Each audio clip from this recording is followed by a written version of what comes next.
তো সূরা ইন্না আতাইনা কাল কাউসারের শেষের আয়াতে আল্লাহ তাআলা বলেন কি ফাসাল্লি লিরাব্বিকা, আপনি আল্লাহর জন্য নামাজ কায়েম করুন। অনেকে বলেন এটা হলো ঈদের নামাজ, আর ঈদের নামাজের পরে ওয়ানহার, আপনি সেখানে জবাই করুন। তো নাহর কাকে বলে? আরবিতে উটকে যখন জবাই করা হয় সেটাকে নাহর বলে।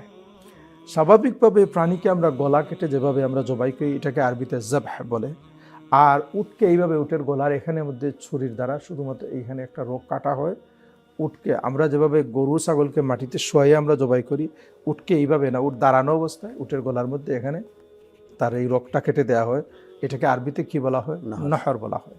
তো কোরআনে কারীমের মধ্যে এখানে বলছেন ফাসাল্লি লিরাব্বিকা ওয়ানহার, আপনি আপনার রবের সন্তুষ্টির জন্য সিনসিয়ারলি আপনি কি করুন? নামাজ কায়েম করুন, নামাজ আদায় করুন।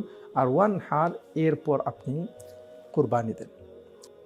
রাসূলুল্লাহ সাল্লাল্লাহু আলাইহি ওয়াসাল্লাম বলেন, যারা কুরবানি করবে তার কুরবানি যদি ঈদের নামাজের আগে যদি জবাই হয়ে যায়, তাহলে সে জবাইয়ের দ্বারা শুধুমাত্র একটা অ্যানিমাল জবাই করছে, গোশত খাবে, তার কুরবানি আদায় হবে না।